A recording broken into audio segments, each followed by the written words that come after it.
દસમા સ્કંદમાં અનેક ભાવ તમને જોવા મળશે. ગોપીજનોનો, ઉત્તમ રતિ, મધ્યમ અષ્ટપટરાણીઓનો, કનિષ્ઠ કુબજાનો. કૃષ્ણને પ્રેમ કરનારા અનેક ભક્તો છે, અનેક પ્રકારથી પ્રેમ કરે છે. પણ પ્રેમની પણ એક અવસ્થા હોય છે. પ્રેમ છે બધાને હોય, કોઈ કે મને ઠાકોરજીમાં પ્રેમ છે, પણ એ કઈ અવસ્થાનો પ્રેમ છે એના પરથી નક્કી થાય ઠાકોરજી કેવા પ્રકારની કૃપા કરશે. પ્રેમમાં બહુ જ મહત્વનું છે માધ્યમ. કોની કાની, કોની આડી, કોના આશીર્વાદ થી આ પ્રેમ પ્રગટ્યો છે. જો આંબા ઘણી જગ્યાએ ઉગે છે, આપણે કે અરે રત્નાગીરી હાપુસ મળે તો મજા આવે. હાપુસ તો ઘણા હોય છે, મહત્વનું બીજ છે.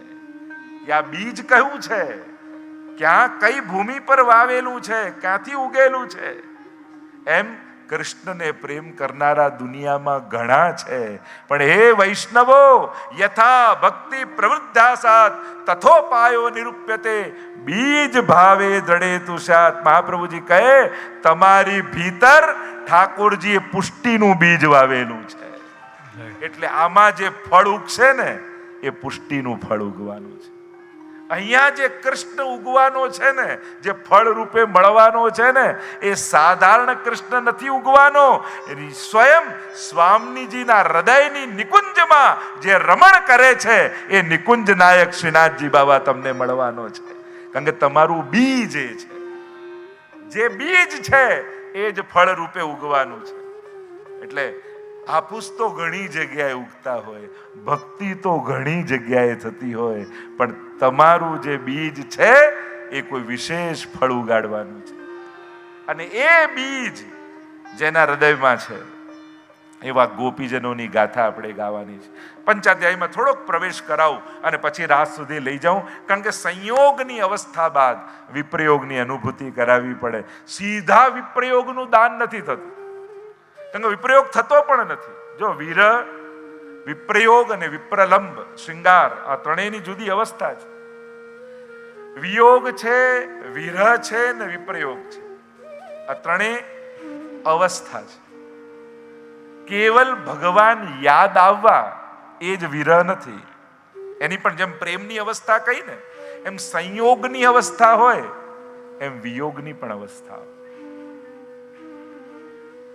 અને એ ત્રણેય અવસ્થામાંથી ગોપીજનો જેમ પસાર થશે એની ચર્ચાઓ આપણે કરીશું. અને એ ચર્ચાને પ્રારંભ કરતા પહેલા હું રાસ પંચાધ્યાયમાં પ્રવેશ કરું છું. સુખદેવજી પરીક્ષિતને જુએ છે, વિચાર કરે છે કે આ કથા કહેવી કે નહીં. કહ્યું કે આને હજી એટલો અધિકાર નથી. એટલે વલ્લભાખ્યાનમાં પણ દિવસ એકાર્ધની ઉત્તરા કુંવર પ્રતિ. ત્યાં તો વલ્લભાખ્યાનમાં ગોપાલદાસ શું કહે, એકાદ દિવસની ઉત્તરા કુંવર પ્રતિ. પરીક્ષિત સીધું ન કહ્યું, કહ્યું ઉત્તરા કુંવર, ઉત્તરાનો પુત્ર છે ને, એ ભગવદિયા છે. અને એટલે એમ વિચાર કર્યો કે આ ઉત્તરાના કુળમાં છે તો આના પર કૃપા કરવી જોઈએ. પણ આ બધી કથાનો તો અધિકાર નથી, તો એકાદ દિવસની લીલા કહું. એટલે કે અહીંયા જે ભાગવત આદિમાં વર્ણન છે તો એકાદ દિવસની લીલાનું વર્ણન છે.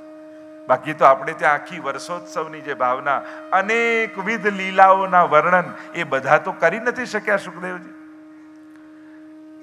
અહીંયા જોયું પરીક્ષિત, વિચાર કર્યો નિમિત્ત પરીક્ષિત છે, કથા તો સર્વનો ઉદ્ધાર કરવાની છે. આમ વિચાર કરી, કારણ કે આ ભાગવત એવું દિવ્યતમ ગ્રંથ છે કે જેને પ્રગટાવવા માટે, જેના અર્થોને પ્રગટાવવા માટે ત્રણ અવતાર એમ જોવા જાવ તો ભગવાન લે છે. સૌથી પહેલા વ્યાસજીનો અવતાર, વ્યાસજી રચના કરી. બીજો નારદજીનો અવતાર, નારદજી બનીને આવ્યા ને વ્યાસજીને કહ્યું કે આપના તો હૃદયમાં ભાગવતજી છે. તો આ બે અવતાર લઈને ભાગવતજીને પ્રગટ તો કર્યું, પણ હજી ચિંતા પ્રભુને થઈ કે ભાગવત પ્રગટાવ્યું તો ખરા, પણ એના સાચા અર્થો ક્યાંથી દુનિયામાં પ્રગટ થશે, એ કોણ કહેશે, કોણ સમજાવશે? અને ત્યારે પ્રભુને થયું કે મેં વ્યાસજી રૂપે, નારદજી રૂપે ભાગવતજીને પ્રગટ તો કર્યું, પણ જે અર્થોને હું કહેવા માંગુ છું એ તો પ્રગટ થતા જ નથી. લાવ, હવે કોઈ અવતાર નથી પ્રગટ કરવો, હવે તો હું પોતે જાઉં. અને આમ વિચાર કરી સ્વયં મહાપ્રભુજી રૂપે ઠાકોરજી પ્રગટ થયા અને ભાગવત સુધા રસ મત કે અપનો પંથ જતાયો, તુમ શરણાગત આયો શ્રી વલ્લભ, તુમ શરણાગત. શ્રી ભાગવત પિયુષ સમુદ્ર મથનક્ષમ. આ ભાગવત રૂપી અમૃતનું દોહન કરી અને નવનીત રૂપે સુબોધનીજી ભાગવતાર્થ પ્રકરણ અને પુષ્ટિ માર્ગ મહાપ્રભુજી આપણને આપ્યો છે. તો આમ આ ત્રણ અવતારો જે ગ્રંથના મહત્તાને પ્રગટ કરવા માટે પ્રભુએ લીધા, એવો એકમાત્ર કોઈ ગ્રંથ હોય તો શ્રીમદ ભાગવત છે. સ્વયં પ્રભુનું જ વાંગમય રૂપ છે. અહીંયા પંચાધ્યાયની શરૂઆત કરતા સુખદેવજી બોલ્યા, ભગવાન પિતારાત્રિ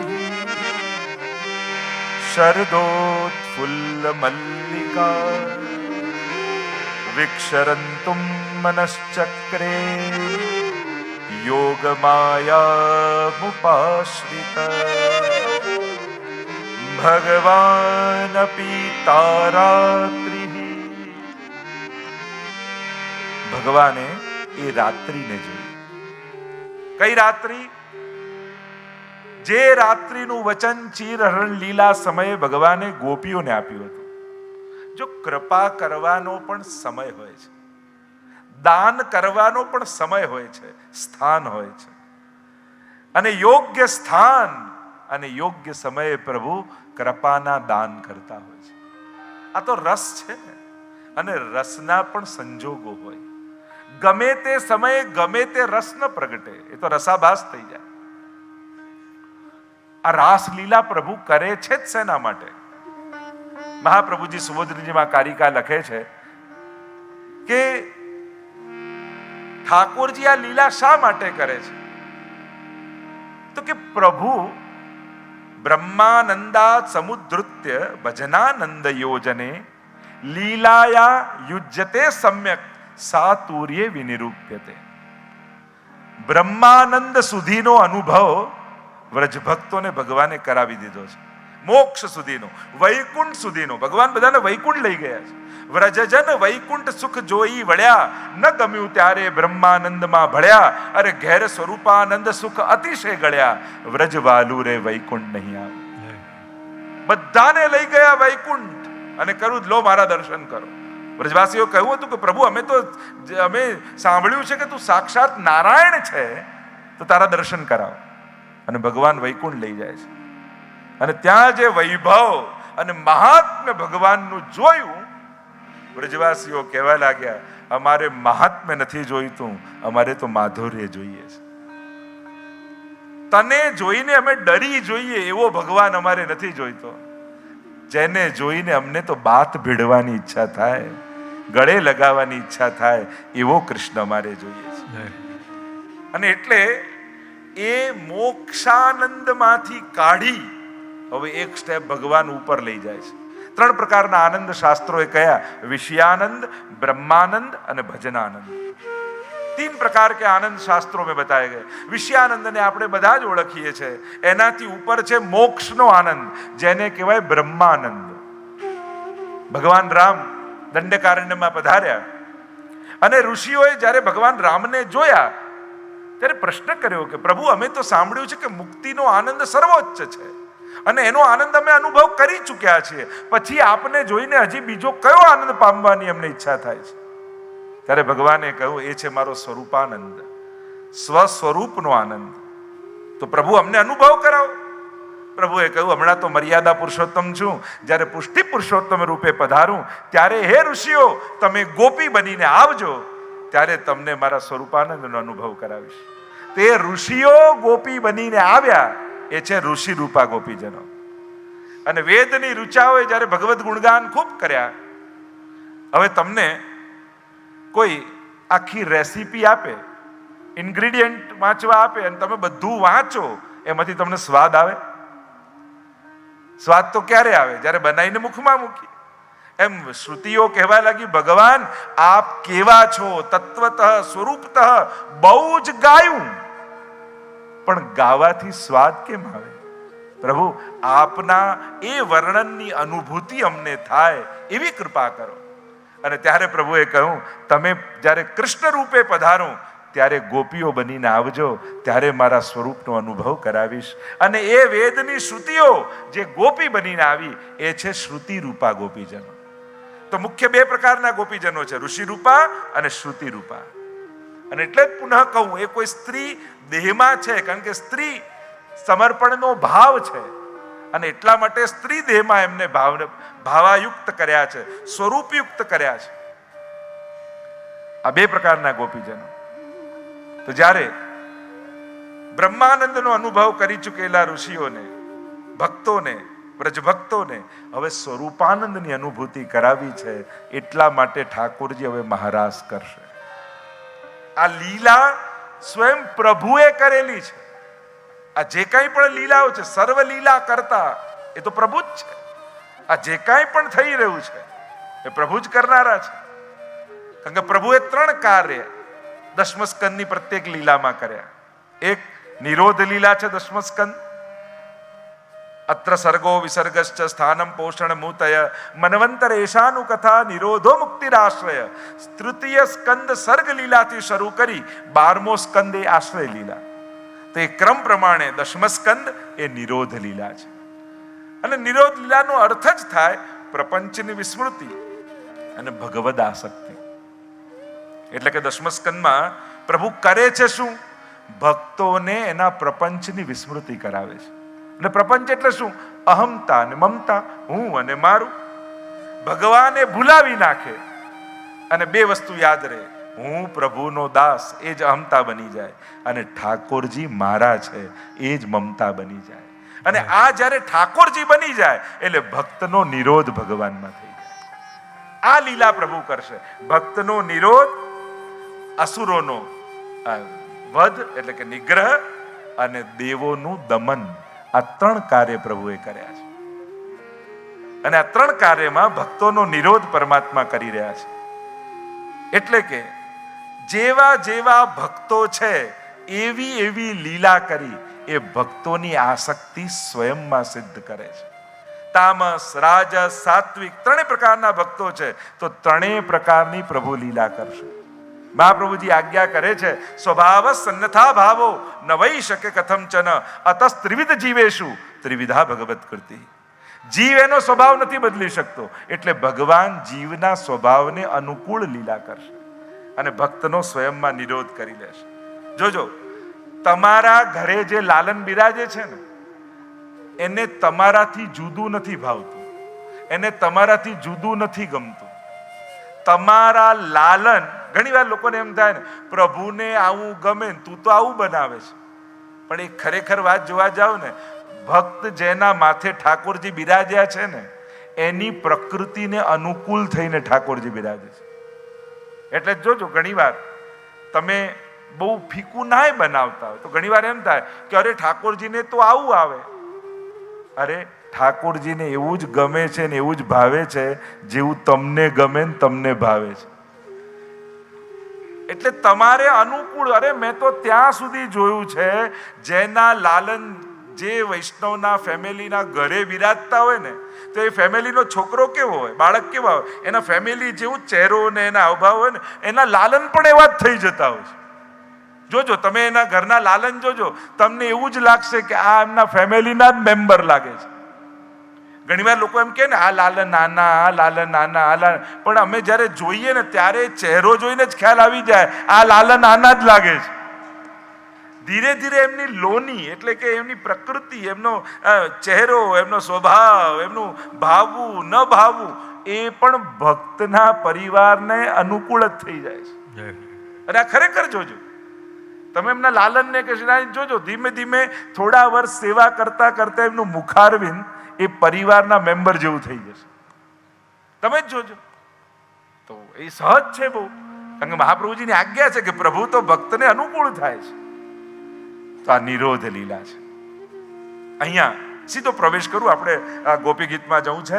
અહીંયા ભગવાને રાત્રિને જોઈ અને રાત્રિને જોઈ થયું કે વચન આપ્યું છે સ્વ સ્વરૂપનું દાન કરવાનું છે.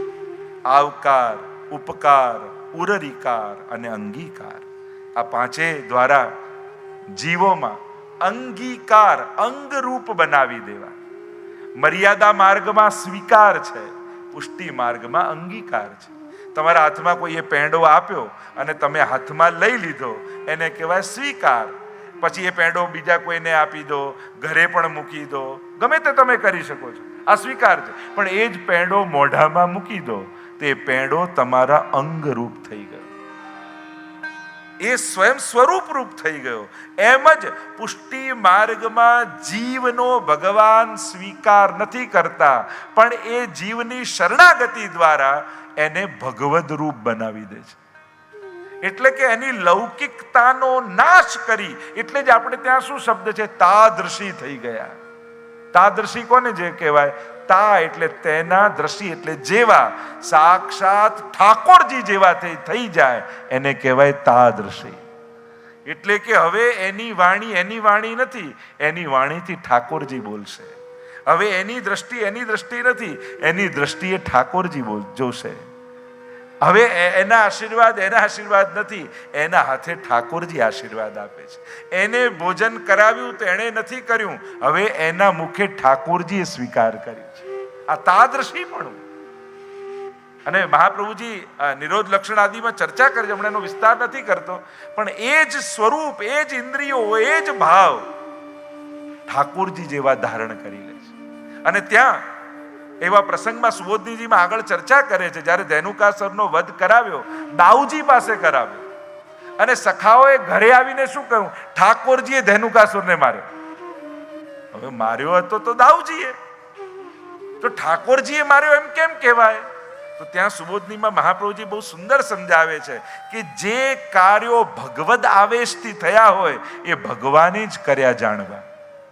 એટલે જ આપણે ત્યાં દાઉજી મૂળ રૂપે ગૌર વર્ણના છે, પણ પુષ્ટિ માર્ગમાં જ્યાં જ્યાં દાઉજી બિરાજે છે એ શ્યામ બિરાજે છે. કારણ આપણે ત્યાં દાઉજી ને ઠાકોરજીને અલગ નથી માન્યા. વક્ત્રમ વ્રજેશ સુતયોરનું વેણુ જુષ્ટમ. જ્યારે વેણુ ગીતમાં ઠાકોરજી અને દાઉજી બંને પધારી રહ્યા છે ને, ત્યારે ગોપીજનોએ એક વચન વાપર્યું છે, વક્ત્રમ મુખ. નહીં તો બે મુખારવિંદ છે, દ્વિવચન હોવું જોઈએ. પણ અહીંયા સમજાવ્યું કે ઠાકોરજી અને દાઉજી બે જુદા નથી, એટલે કૃષ્ણ કહો ત્યાં દાઉજી આવી જ જાય છે.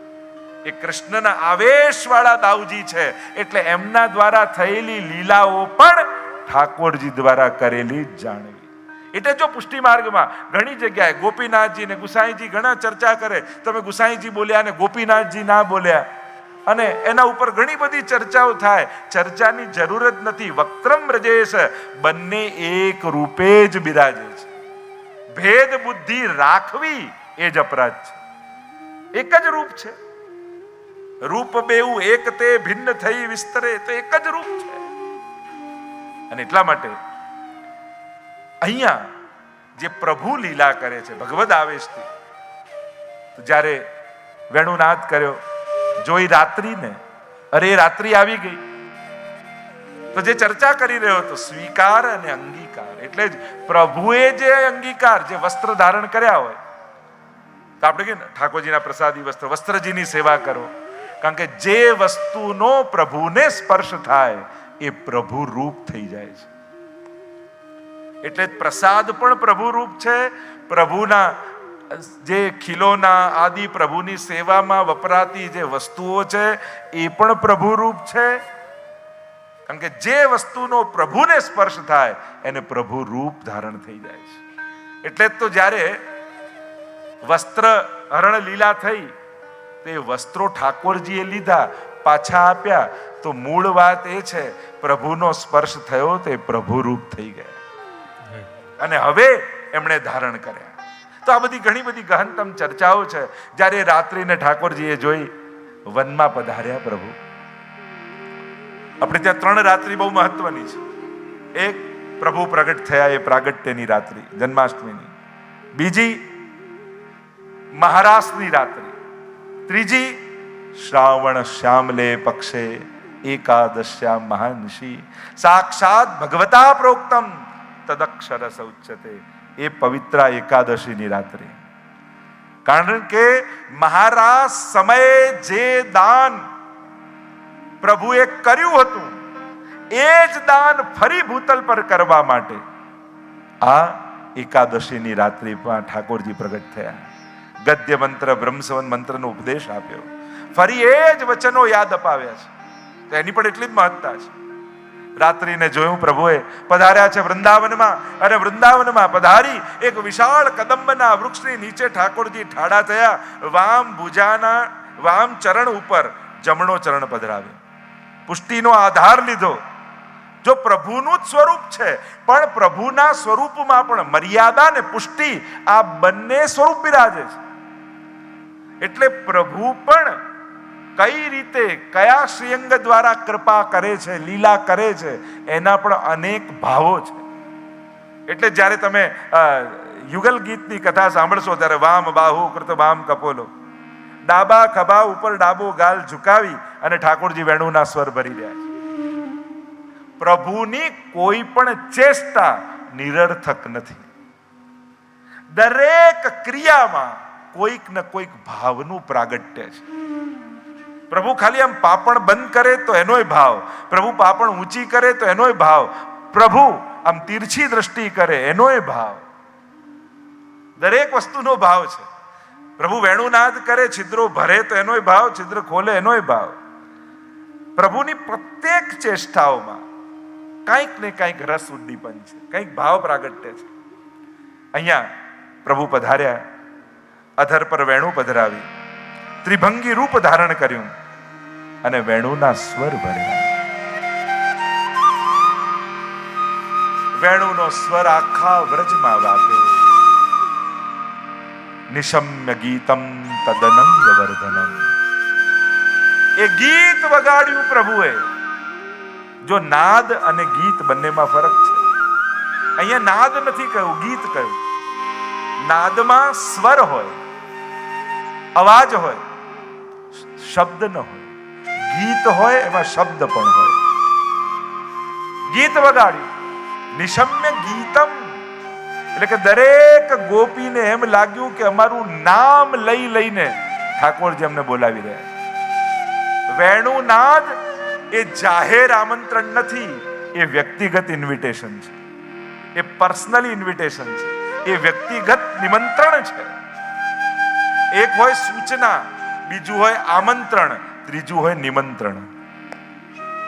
આ જાહેર સૂચના નથી કે બધા આવી જાઓ. શંખનાદ હોય ને એ આવી સૂચના જેવું. ભગવાન બગાડે એટલે બધાના છાતીના પાટિયાઓ બેસી જાય, કારણ કે તો ભય ઉપજાવનારું છે ને શંખનાદ. પણ વેણુનાદ એ બધા માટે નથી, એ તો વિશેષ ગોપીઓ પર કૃપા કરવા માટે છે. નિશમ્ય ગીતમ તદનંગ વર્ધનમ. અને શું જગાડ્યું? અનંગ, કૃષ્ણ કામને જાગૃત કર્યો. કૃષ્ણ મેળવવાની તત્પરતા અને ઉત્કંઠાને જગાવનારું ગીત પરમાત્માએ વગાડ્યું. કારણ કે ગોપીઓ ક્યાં હતી? સંસારમાં, સાંસારિક કાર્યોમાં પ્રવૃત્ત હતી. પણ વૃત્તિ તો ઠાકોરજીમાં હતી.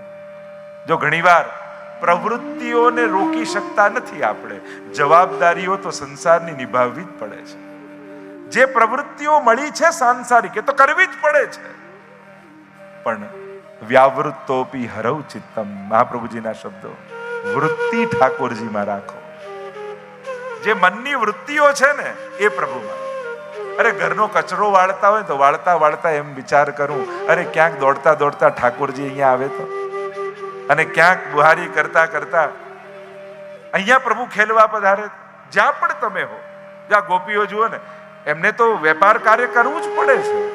રોજ દહીદૂધના માટલા લઈને વેચવા જવું જ પડે છે. વિક્રેતુ કામા કિલે ગોપ કન્યા મુરારી પાદા પ્રીત ચેત વૃત્તિ દધ્યાધિકમ મોહવશા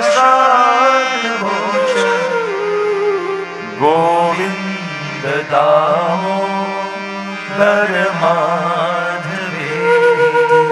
મહિલો મહિલો મહિલો કરતી કરતી મથુરાની બજારમાં નીકળેલી આ ગોપીઓ, અને મન તો પ્રભુમાં છે, વૃત્તિ પ્રભુમાં, અને વ્યાવૃત્તિ કરવા નીકળી છે. મનમાં હોય ને એ જીભ પર આવી જ જાય. ભલે લોકો એમ કહેતા મનમાં નતું, હું બોલાઈ ગયું, સાવ ખોટું. મનમાં હતું એટલે જ આવ્યું. મનમાં મોહન હતો ને તો મહિલો મહિલોની જગ્યાએ મોહન લો મોહન લો મોહન લો. ફોડી લે ગોવાલણ હરીને વેચો. આપણે ત્યાં તો ભક્તો ગાતા હોય છે ને, હોળી રે ભરવાડ હરીને વેચવા ચાલી. હોળી રે ભરવાડ હરીને વેચવા ચાલી. 16 સહસ્ત્ર ગોપીનો વાલો, 16 સહસ્ત્ર ગોપીનો વાલો, મટુકીમાં ઘાલી. હોળી રે ભરવાડ હરીને વેચવા ચાલી. બધાને આશ્ચર્ય થાય, આ મોહનને વેચવા નીકળી છે, ક્યાંથી સંભવ થાય? પણ ભગવાન એવો દયાળુ છે ને, ભક્તો માટે વેચાવા પણ તૈયાર થઈ જાય. આત્મ પ્રભુનું સર્વ સામર્થ્યપણું છે. એની સર્વ સામર્થ્યપણું શું છે? એ બધું જ કરી શકે ના, એમાં એનું સર્વ સામર્થ્યપણું નથી. એનું સર્વ સામર્થ્યપણું એ છે કે ભગવાનથી જે ના કરાય એ કરવા તૈયાર છે. અરે આમ ચુલ્લુ ભર છાછ માટે ભગવાનથી ના નચાય. અરે નાનકડા માખણના લોંદા માટે ચોરી કરવા ના જવાય. અરે આમ યુદ્ધ લડતા લડતા ભગવાનથી ના ભગાય. જે ના થાય એ કરવા તૈયાર થઈ જાય, એમાં જ એનું સર્વ સામર્થ્ય પણ. જે ભક્ત માટે સદાય નાનો બનવા તૈયાર થઈ જાય, એ જ આપણો કૃષ્ણ છે.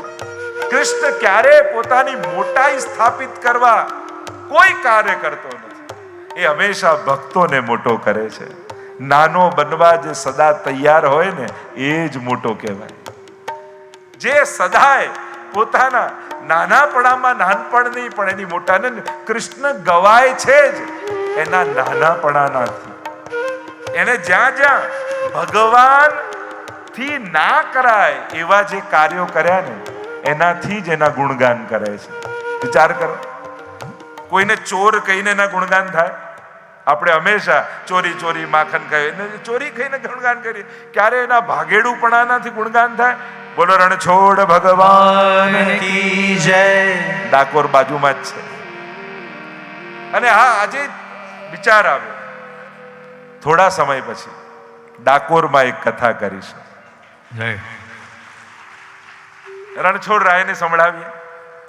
આજે જ અમારા એક વૈષ્ણવનો મનોરથનો વાત કરતા કરતા પછી મનમાં વિચાર આવ્યો, અને ઠાકોરજી કરશે, સૂચના મળશે, અને ત્યારે બધા જ આપણે રણછોડ રાયના સાનિધ્યમાં ભાગવતજીનો આનંદ લઈશું. અને ઠાકોરજી કરશે તો આ જ વર્ષે જેમ નક્કી થાય એમ પૂરો થતા થતા વર્ષના અંતમાં કે એની આજુબાજુ